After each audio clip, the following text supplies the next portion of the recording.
Gene Epstein is the founder, director, and moderator of the Soho Forum and also the former economics and books editor at Barron's. The Soho Forum is a monthly debate series that meets live in front of a live audience. There are so many debates that put capitalism on trial. I don't know if you've ever seen them. Capitalism is an exploitative system, or capitalism is a beneficial system, or capitalism is this and capitalism is that. And then I've gone to these debates. They define capitalism and then they put capitalism on trial. I'd like to get Nancy Pelosi. I'd like to get AOC, loudmouth fools who are quite prominent, who get a lot of attention. And I guess I would like to be able to expose them on the debate stage in a one-on-one debate. Welcome back to the Gold Exchange podcast. My name is Ben Nadelstein. I'm joined by our good friend Gene Epstein. For those who don't know, Gene Epstein is the founder, director, and moderator of the Soho Forum and also the former economics and books editor at Barron's. Gene, welcome to the podcast. Thank you very much. I should, of course, point out that, well, of course, most of the world knows, unless you've been sitting under a rock, that the Soho Forum is a monthly debate series that meets live in front of a live audience. And we've been doing monthly debates since September of 2016. Doing in Lower Manhattan, usually a couple of times we went uptown to a larger theater when we had debaters who had attracted a huge audience, but usually we're downtown. We did have to, during the lockdowns, we did have to go on Zoom for 11 months. I got Zoom fatigue. I couldn't take it. I like debates. That's my niche. I do one-on-one debates, which I believe in. I think 2 versus 2 generally is too many sound bites. The debaters aren't really coordinated. And of course, I had the honor of hosting Keith Weiner, whom you may have heard of, at a debate on gold versus crypto, and that was at the Mises Institute. We took the show on the road occasionally. I was at the Mises Institute, and that was 3 years ago to the month, July of 2022. And I know that Keith had dinner with Jeff Dice afterwards, and that probably led to Jeff Dice joining Monetary Metals. So I played a key role in the creation of so many things, including Jeff Dice joining Monetary Metals. So I just wanted to elaborate on that, and you take it from there. Go ahead. Yeah, we owe you, Gene, a debt of gratitude for sure. So for You'll those who never. have not Go For ahead. those who Yes. have not seen the Soho Forum, it's really fun. And these debate No. topics, obviously, they are of interest to libertarians, but they really just span the entire spectrum from intellectual property to open borders to really guns. Anything that you can think of, they've probably debated it. So I kind of want to pull back the curtain a little bit on the Oh, Soho okay. Forum and the man behind the Soho Forum. Oh, So, wow. first of Okay. all, when you go into finding these resolutions and finding these debaters, how Hmm. difficult is it to manage these people? Are there last minute dropouts? Is it harder to get some people than others? We've noticed that for some podcasts, it's very hard to get people on the right to join, and on others, it's very difficult to get people from the left to join. From your experience at the Soho Forum, what's it been like behind the scenes, behind the curtain, getting these different debaters? Well, the paramount and overwhelming difficulty that I have had is to get progressives to come. Get you know they've appropriated every nice word. They don't really stand for progress, but they do call themselves progressives, and you know what I mean. And Liberals, these prominent or even not so prominent types, they don't want to have to walk into the lion's den. This is not going to be an ass-kissing interview. This is going to be uh, stress. And I've done 12 debates myself at the Soho Forum. I prepare very assiduously, and I always experience some stress.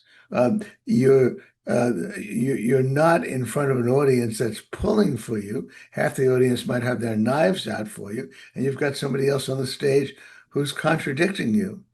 And these people usually have too much to lose, uh, and so they frequently say no uh, to my invitations.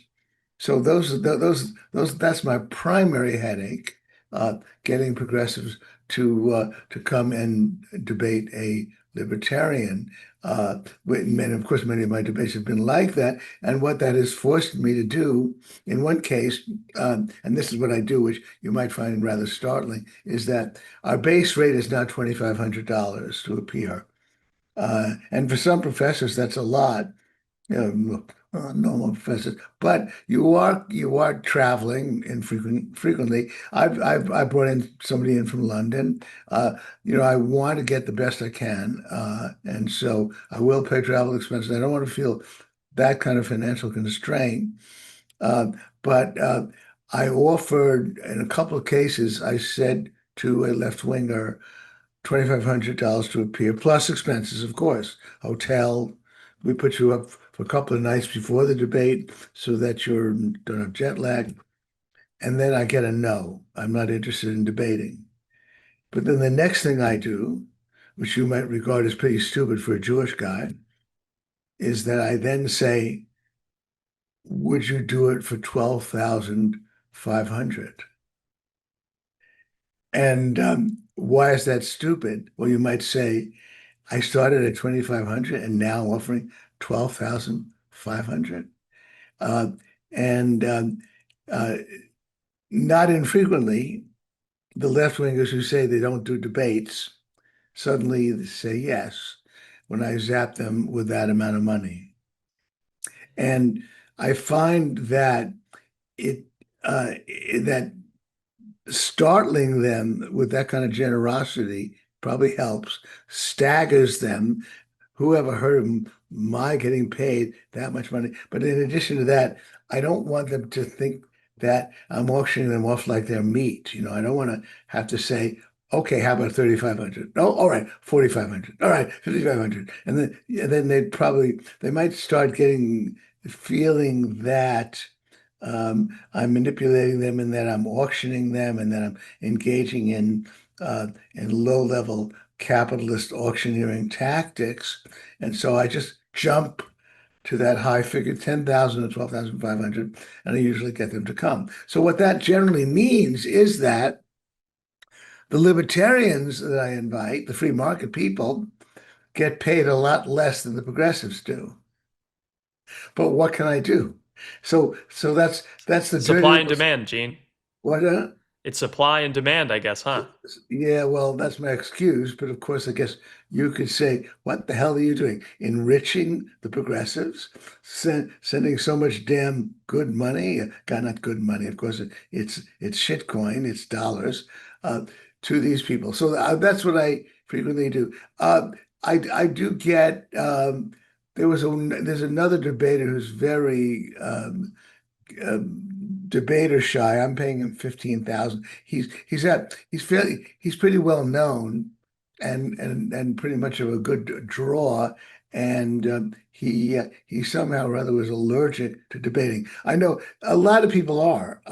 Look, there's a lot of things you can say against the idea of debating.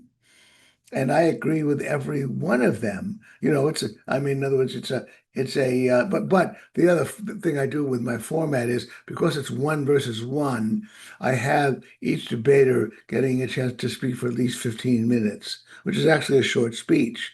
But if you listen to most of the debates that I put out on podcasts and elsewhere, each debater gets 10 minutes at most, usually 6 minutes. The moderator sort of takes over. Um, Often it's unstructured. I structure 15 minutes, five. Then I have a Q&A, which is unstructured, but I impose a lot of structure. Uh, there are so many debates that you can hear on podcast where you get a lot of, I didn't interrupt you, so why are you interrupting me? What over shouting? It turns into a disorganized situation. Now, with respect to thinking of topics, I actually have uh, debates already scheduled through November. I need to be about at least 3 months ahead because we're talking about getting people with busy schedules to plan in advance to come to New York, to set aside the time. This is not, that's the headache of making it, of doing it in front of a live audience. But I think that we have 11,000 subscribers, and I think that we built our audience partly because a one-on-one debate on a stage is a kind of a theatrical experience. It's like when Dave Smith, we may have heard, talks about debates, he inadvertently falls into pugilistic metaphors.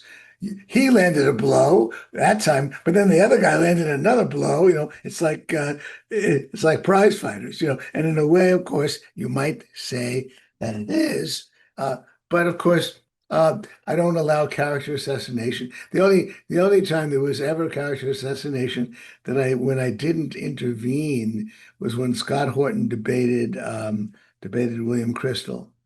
And William Crystal not only sort of is the father of neoconservatism, he really was very directly involved in some of some of America's, I'll speak in delicate terms, some of America's major interventions. And so Scott uh, said that, you basically acted like a war criminal. And that was really not something that I should normally permit. I didn't do anything about it. The funny thing, I don't know if you know Scott Horton, but he's a brilliant eccentric. I think his books are brilliant. But he afterwards he told me this. He told me um, Bill Crystal had to make a plane, so he's shooting up the aisle, and Scott follows him up the aisle and says to him, "Let's stay in touch." And Crystal turns around and says, "I don't want to have anything to do with you ever again." And Scott said, "That's what he actually said to me. Can you imagine that that's what he said to me?" And I said to Scott, "You called him a war criminal on stage. What do you expect the guy to say?" In other words, we're talking about brilliant autistic people sometimes who miss certain obvious things like Scott does. But Scott again writes brilliant books. Although I think he can improve as a debater. I'm digressing. The other part of it is that again I get people who just don't like the pressure of debating. There are people who will of course say um, that a debate is, I always have a declarative resolution, yes, and then I always do Oxford style voting. Oxford style voting has been criticized, uh, and of course I share the criticism in this. Uh, at Oxford, you would vote yes, no, or undecided on the resolution before the debate begins, and then you vote yes, no, or undecided after the debate ends. And of course, the initial vote is sort of like the control, and you win to the extent that you move the vote in your favor. Now, I admit that some people might game the system, game it by, voting against the person they like and then for him.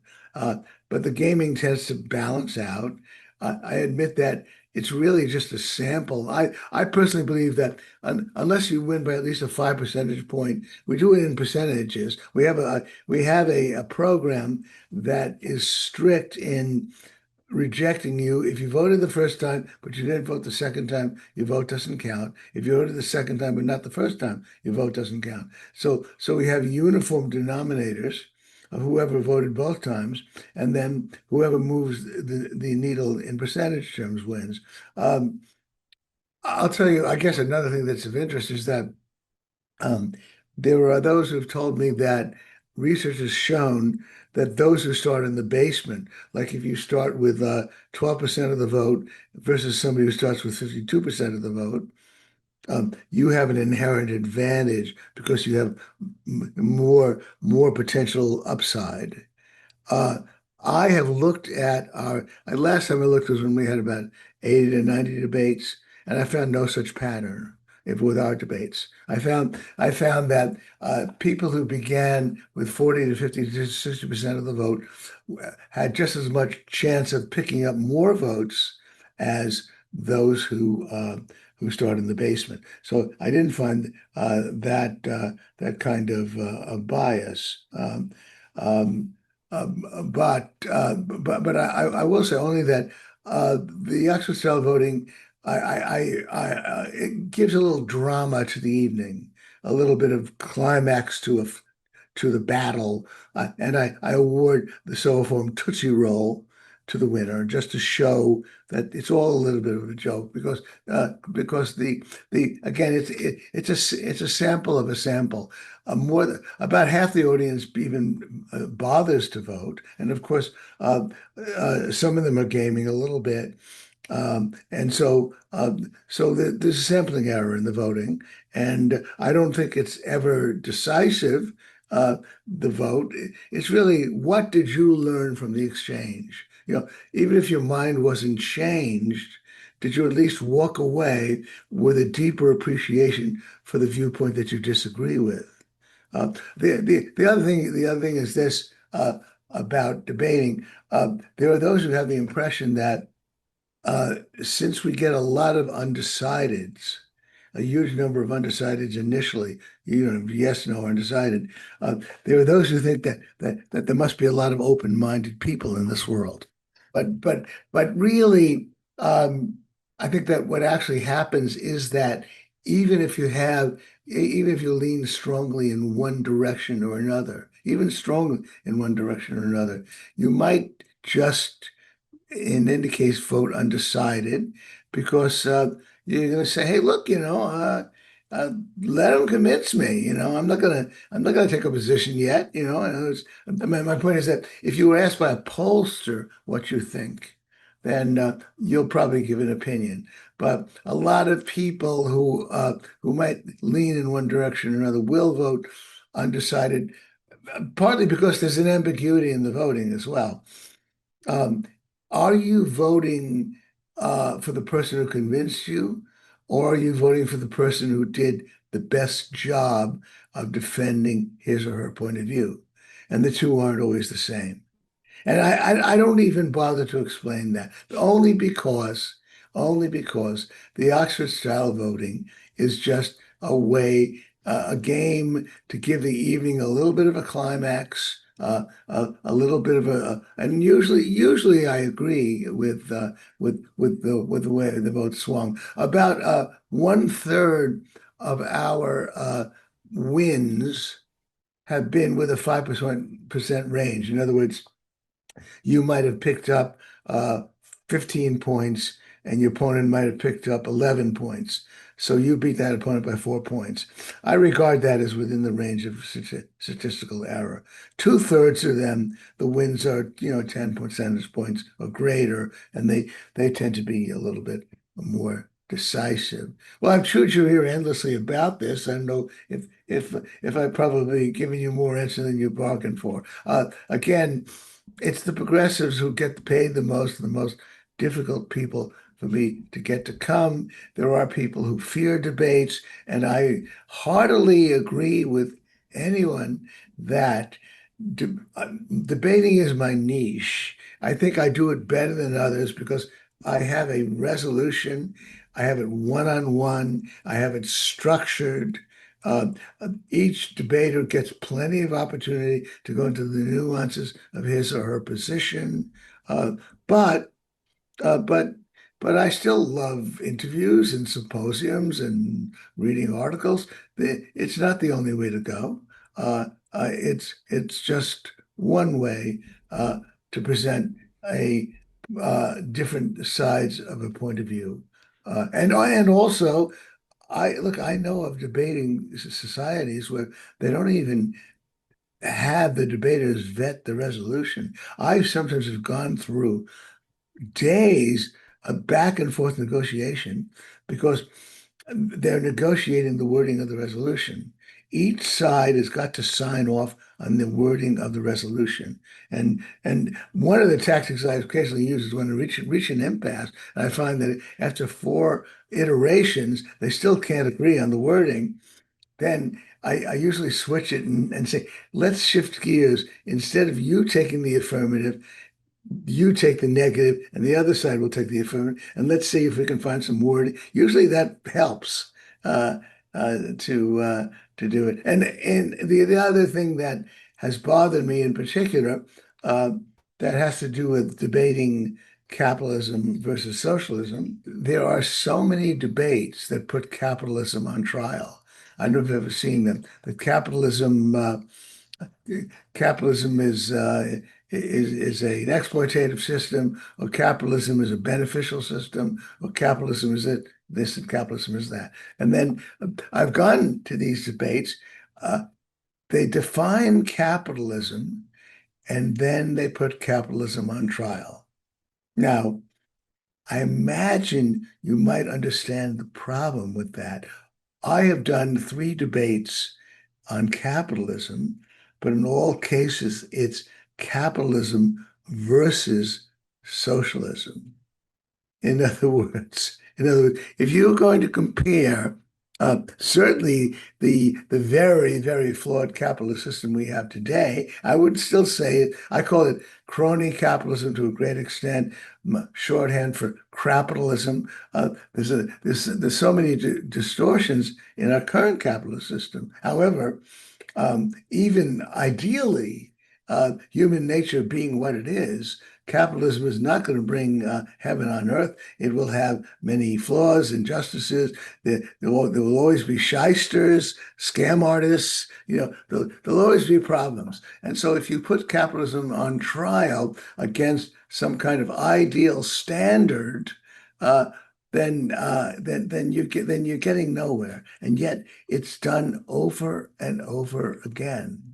The quote from Schumpeter, Joseph Schumpeter, who was a flawed thinker, but he wrote, uh, capitalism stands its trial before judges who have the sentence of death in their pockets. They're going to pass it, no matter what defense they hear. The only victorious defense can possibly produce is a change in the indictment. You'll hate capitalism, but again, how else can we organize the economy? That's what's crucial. But I would sit there. I went to a debate where somebody raised a question about socialism, and the moderator, I can name names, but I really shouldn't. The moderator said, "Oh, no, no, no. Question is inadmissible. We're not talking about socialism this evening. We're talking about capitalism, only capitalism." And obviously, if you only talk about capitalism, you can emphasize the flaws of capitalism, even in its most ideal form. And so that was one of the things that motivated me to start my own debate society, because I've done three debates. That's the one that you and I were talking about earlier. I debated the Marxist Richard Wolff, and it's exceeded 8 million YouTube views. I had two other debates with socialists, Ben Burgess and Bhaskar Sangara, who were actually fairly prominent, but those debates got 100,000 apiece, a little over 100,000. But it must have something to do with the celebrity of Richard Wolff that this thing keeps climbing. It broke 8 million a few weeks ago, and it added another 26,000 just over the last couple of weeks. So it keeps climbing. I don't know. And I have the impression maybe Vladimir Putin keeps watching it and recommending it to his countrymen. And I know where those 8 million viewers are coming from, but I'm certainly quite pleased. When I debated Bhaskar Sankara, I lost my temper with him, even though a lot of people thought that was great that I yelled at him. A lot of people thought it was dumb for me to yell at him, and I agree with them. But with Richard Wolff, I kept my cool, and I think I put my case over very clearly. And of course, the major point that we capitalists make about worker ownership and control is that is that capitalism consists of private ownership of the means of production. Full stop. It doesn't say protected by law. It doesn't say who is going to own the means of production. If the workers, there are worker co-ops. There's a worker co-op that they keep touting in Spain called Mondragon. There's nothing that says that workers can't be the capitalists who own the means of production. That's perfectly feasible, and also, of course, it's perfectly achievable because, as I emphasized, the labor unions have trillions of dollars of assets. Individuals have trillions of wealth in their houses. Consumer spending on the part of the lower 90% accounts for easily about 2/3 or more of all consumer spending. So they can buy from co-ops, and they keep touting Mondragon in Spain that was started in the 1950s in a much poorer capitalist country. So Mondragon, the example that they keep using, which, and I'm not even sure it's such a paragon of worker ownership, but even assuming it is, that's in a capitalist country. But we have yet to see a Mondragon formed in this country. I mean, the other part of it, by the way, is that they all would imprison, and that includes Richard Wolff, Ben Burgess, Bhaskar Sankara. If you're a capitalist running a conventionally structured firm, even if the workers voluntarily want to work for you on a salary, you've committed a crime. And if you keep at it, they'll put you on warning, but you could end up in prison. That's how much they trust. I asked Ben Burgess at one point. I said, "You want to put them in prison? What are you afraid of? If this is such a hard thing, And of course, they want government subsidies to finance this worker ownership." And I said, "Well, that's the tragedy of socialism. Always the reform comes from above and never from below. The Marxist script keeps getting violated. It always comes from above, from a coup, never from the people themselves." And I've talked enough. So what's your next question? Gene, I have a lightning round of rapid fire Oh, questions so for I you. can finally not be so damn verbose. No, Okay. not at all. But Uh, obviously, you have all these different views and you've seen all these different debates, and I want to get kind of your take. First of all, okay. who is on your list of dream debaters to get, past or present? Who's someone you wish you could host at the Soho Forum?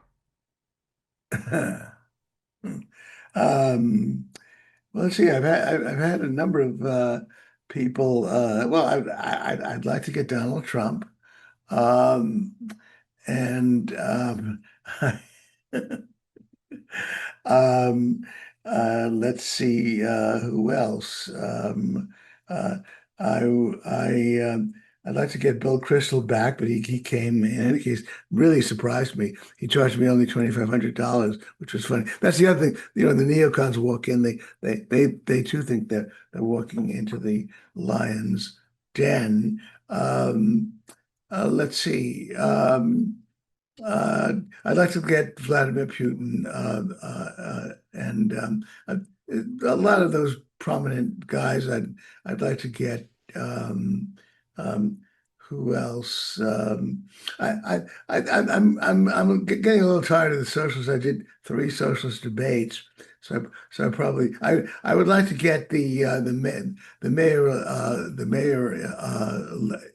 nominated, democratically nominated mayor in New York City, Mamdani, to debate uh, as well. Um, but I've been told that given the legal limitations, because I'm part of Reason, if I get a politician, I have to get all the other politicians to come as well, Curtis Sliwa. Unfortunately, I can't get him to defend his viewpoint. I'd like to get Nancy Pelosi. I'd like to get AOC. I'd like to get. What am I doing? I'm listing a lot of loudmouth fools who are quite prominent, who get a lot of attention, and I guess I would like to be able to expose them on the debate stage in a one-on-one debate. So I guess that's pretty much it. Karl Marx is dead, so I can't get him. Yeah. Okay, next one for you. So there's this school of thought called modern monetary theory, and for those who haven't heard, they're quite the rage nowadays. So obviously, I think on one side would be Bob Murphy debating, but who from the modern monetary theory camp would you like to have on? Oh, I guess yeah. Well, I jokingly, I have two jokes, but it really should be called modern monetary tyranny, or it should be called moronic monetary theory. And I don't even know if I want Bob Murphy is sometimes a little bit too popular. I might debate. Well, obviously, the person that I would I would I have hesitated to have a debate about MMT, and maybe that's a fault, modern monetary theory, as it's called, because they're very slippery characters. I've heard the exchanges. They, you can't quite pin them down, and with respect to what they really believe. But of course, it would be the woman whose name escapes me, who wrote the best-selling book Stephanie on. Kelton. Yeah, Stephanie Kelton. Yeah, yeah. But there's uh, the, uh, there's an analogy, I guess, where they're basically sort of shadows on the wall.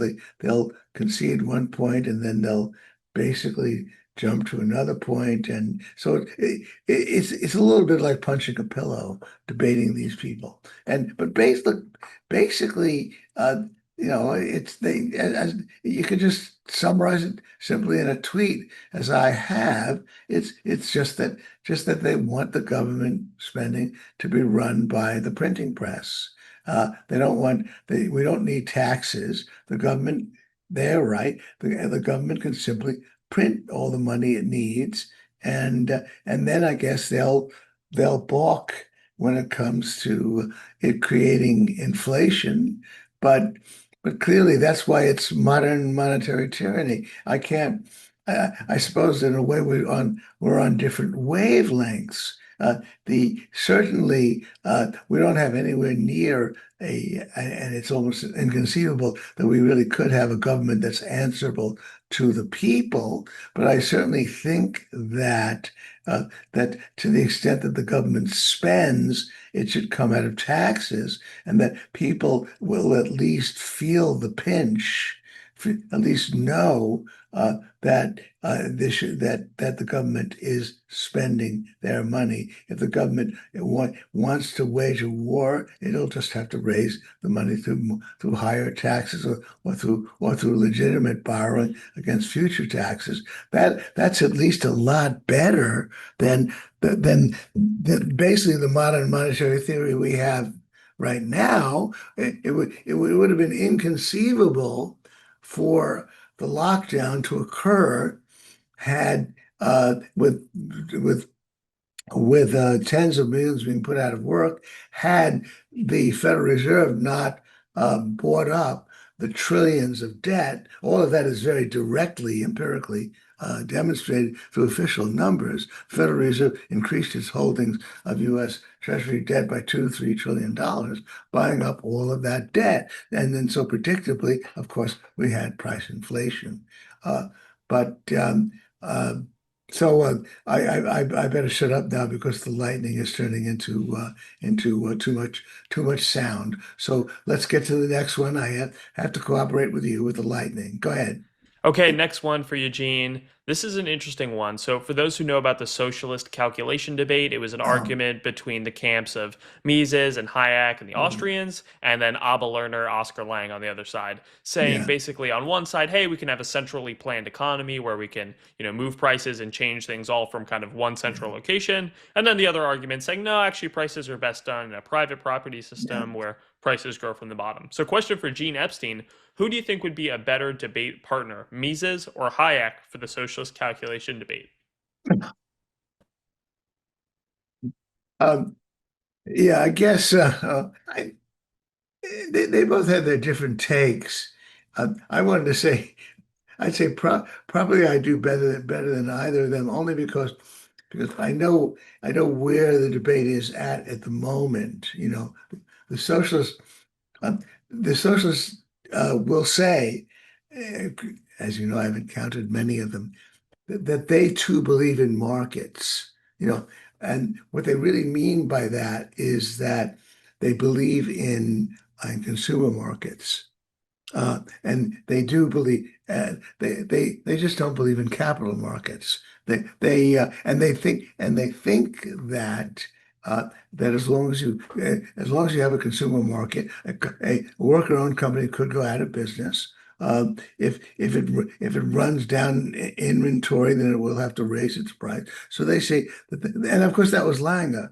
But the point is that uh, that that what they don't grasp, and I don't remember Hayek or Mises really nailing this point directly. Uh, the point is that that most market transactions do not consist of consumer transactions. Most market transactions are B2B. Most market transactions are investment in capital goods, and the allocations, and of course entrepreneurship, which takes place in the capital markets. That they want to be government controlled. And and clearly, if that's going to be the case, then they'll have chaos. But the point is that they really do. I mean, there are a couple of socialists who apparently, Ben Burgess and another, they're apparently planning a book which supposed to have been published this past year, but hasn't come out, solving the socialist calculation debate. And I think they're going to commit the same error, which is to think that as long as you have uh, uh, markets in the consumer sector, then you have all the price signals that you need. But clearly you don't. Clearly you don't know, other than through prices, what materials these consumer companies should be purchasing. You only know that through price signals. And of course, most especially, you don't know whether one entrepreneur's idea is going to be good or another entrepreneur's idea is going to be bad, and he needs the finance capital in order to get off the ground. And who is going to give it to him?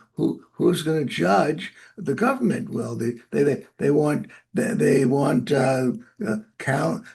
each state to have a council of decision makers who will allocate the funds to bring out various goods and services. And obviously, if they don't have prices, if it's simply a political decision in the capital markets, the finance capital and the physical capital markets, then we're clearly not going to have markets. But it is amazing how they smugly say, uh, we want markets also. That's what you capitalists don't understand. We want markets also. They want consumer markets. I was a little surprised. I did ask Vasco Segar, well, can a company go out of business in your socialist economy? Oh, yes. Yeah.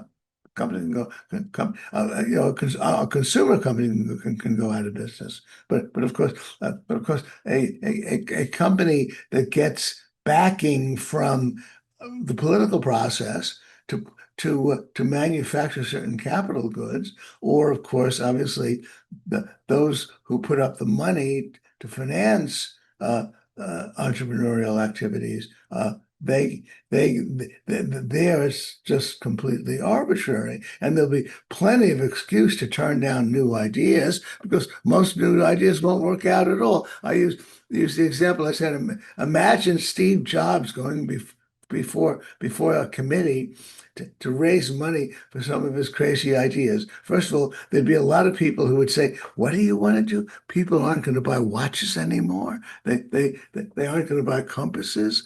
They aren't going to buy navigators. You're going to put all this into. You know what? You know how much you're going to wreck in the rest of the economy. And then how are people going to use this? And of course, what they're going to have on their side, of course, is that there are always there's always scarce resources. So they will have the excuse, look, we don't have the resources for this. Steve Jobs, with his charmless ways of talking, would clearly never have gotten his ideas off the ground.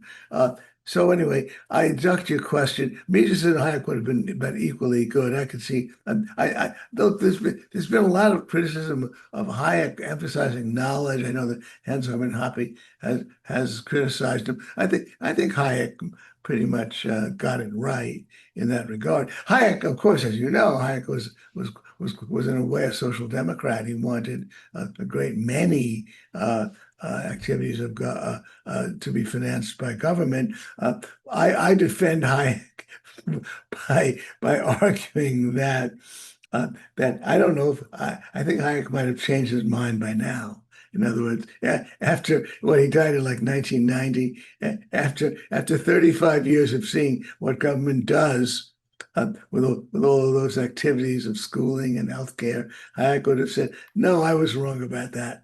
That's probably what Hayek would say. Anyway, so there you go. I screwed that one up again. So Gene, let's. you're great. Okay, last one for you in the lightning round, which Oh, is you were a former editor at Barron's. So I kind of have an inside baseball question for you, which yeah. is that in the gold world, Yes. there's a sentiment or a market indicator, Oh, yeah. which is that when gold is on the cover of Barron's, that means it's time to sell Oh, because people are now all talking about gold, meaning that the trade is basically over. oh, Do you yeah. guys think about that at all in the newsroom where it's like, oh, we're getting to this kind of now that it's popular?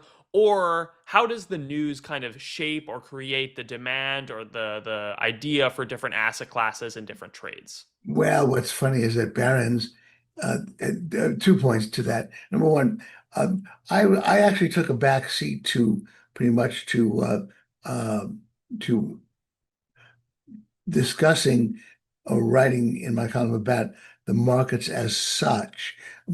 I covered the economy, which very much included the labor markets and standard measures. So I didn't. I did occasional pieces actually about precious metals. I did editorials about precious metals, as a matter of fact, editorial pieces. But so I was a little bit out of it. But actually, uh, Barron's fancied itself to be a kick-ass publication. It was often writing short sale stories about different um, uh, stocks, and often predicting doom and gloom in the economy. And so the old saying had been, when it makes the cover of the New York Times, it's time to sell. Barron's was read by a relatively, it had a circulation of 500,000. So 500,000 people who just want to read about the markets all the time, and then who would tolerate me writing about the economy. What was it? Two-thirds of the readership claimed that they read me regularly because they had spillover intellectual interest in the economy as a whole. So Barron's would not have considered itself in that category. I used to joke that now that if the bull market appears on The View, on that television show, that's when you know to sell because the New York Times is more sophisticated. So Barron's didn't think of itself as that kind of. You're belittling Barron's. I'm insulted, and I'm kidding, but no, Barron's didn't consider itself to be that naive about and also didn't was very much uh, cognizant of the fact that if something is really way off the charts on the upside, that's really not the time to write about it. That's when you might be interested in seeing if there's any bearish prospects. You don't write about a bull market that's in mid passage, unless of course you're going to claim it's got a lot more upside. So we weren't that naive. It was only the New York Times or the View that would do that. It was that my colleagues were pretty sophisticated about the markets. And I think that's a calumny about Barron's that I'm happy to clear up. But I wanted to sort of, now the lightning round is over, I wanted to mention a few other things. Gene, I know our time is flying by. Let me get you one last question, which Okay. is, what's a question I should be asking all future guests of the Gold Exchange podcast? Well, you see some of the ones, well, that segues into what I have talked about as being some of the fallacies. I'll mention just one of them.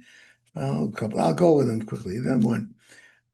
Libertarians like to say that they believe in equality of opportunity, but they don't believe in equality of result. Do you see a distinction between the two, equality of opportunity, but not equality of result? And really, the problem with that is that if you don't have equality of result, then you're not going to have equality of opportunity because you're going to have because the results are going to be you might have rich parents who launch you and give you a greater opportunity to achieve something. And therefore, the distinction between equality of opportunity and equality of result is really a false distinction. If you're going to allow inequality of result, then you will have some inequality of opportunity. Another one has to do with, do you think that all do you agree or disagree with Hayek in his book, The Mirage of Social Justice?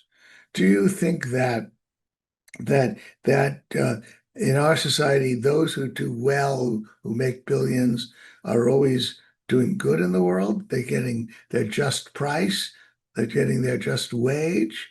Or do you think that obviously people have a right to spend their money as they see fit. And if McDonald's wants to bring out a fat-free burger, which it did try, a healthy food, and it can't sell, but people prefer the Big Macs, and the Big Macs are getting them chubby, they've got a right to spend their money as they see fit. My point being that we don't want to get caught up on thinking that in free market society, it's always the most worthy who work the hardest who do the best. And of course, we also want to allow inheritance. If you've made your money legitimately, then you have a right to give it to your kids. But do they have a right to? Do you believe that there is social justice is a mirage, or do you think that social justice always occurs in a market economy? And of course, it doesn't always occur. It just gets back to freedom to do what you want, including the freedom to buy things that aren't necessarily good for you. And I guess those are the two, because again, you hear that frequently. You used to hear that frequently from Milton Friedman. Oh, well, of course, we believe in equality of opportunity, but not in equality of result. And the fact of the matter is that if you believe in inequality of result, then clearly some people are going to have more opportunities than others. So ask them that one, and then ask them as well. Do you think that all the people who make a lot of money in a free market are necessarily deserve it? Do you think that people get their just desserts in a free market, or do you agree with Hayek that really social justice is a mirage? There is no just price. There is no just wage. Uh, you know, Good-looking people make more do better than ugly people, smart people. We can't start. We want freedom in our society, and freedom doesn't always bring the kinds of results that you and I, from our personal point of view, would want to see. But freedom is paramount, then fundamental. That's the first principle, and freedom doesn't always lead to the kind of results that uh, that are ideal. So those are two things that I may want you to ask them. Yeah, Gene, I want you to tell our audience first where they can watch these Soho Forum debates, yeah, whether live or in person, and then yeah. what are some upcoming debates that they might be able to see. Well, we're having, I guess, go on the soulforum.org, and you can go into past events, and you can find all of our debates, including, of course, Keith Weiner's debate. You have to go to past events, hit 2022, I guess it was, 3 years ago, July, and you can catch Keith Weiner himself doing a Soho Forum debate with me moderating.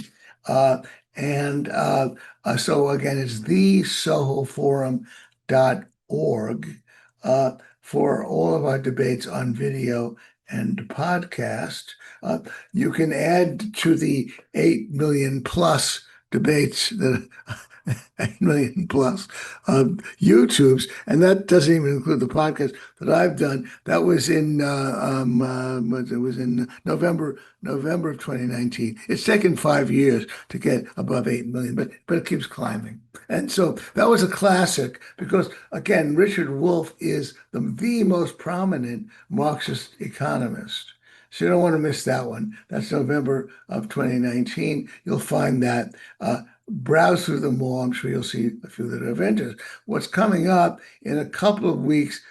We're going to do yet another debate, but with an interesting guy named David Goldhill, who has an entrepreneur who started a medical care business, who's going to debate a professor from Yale about the potential for government to get even more into medical care than it already has. A debate on medical care. We're selling pretty well on that one. And then we are getting Glenn Greenwald back in August uh, to debate whether Trump's policies do or do not violate the Constitution. That's in August. That one will sell out pretty well. And then in addition, right now we're working on doing a bonus debate, a, bo a bonus debate about the mayoral election. We want to do that a few days after Labor Day at Symphony Space, a very large theater uptown. Uh, there has been obviously a surprising number of people who voted for Mamdani. He hates capitalism. He wants to abolish all the billionaires. Billionaires obviously don't do us any good. They shouldn't exist. He basically wants, of course, obviously, as mayor of New York City, most of what he wants to do, really can't do. However, certainly there are a lot of things that he can do. So we want to do a debate about that. That will be posted soon for early September. And in mid-September, as part of our monthly debate series, we're going to be doing a debate about sex work and the great movement, because there are a lot of sex traffickers, as you know, who enslave women, especially into offering sex. So we will be debating sex work. So go on our thesoulforum.org website, and you can see a cornucopia of fascinating one-on-one debates. And thank you very much for allowing me to make that plug. Gene, it's been so fun interviewing you and getting to see behind the curtain of the famous Soho See, Forum. We'll have to have you back. that's great. Yeah.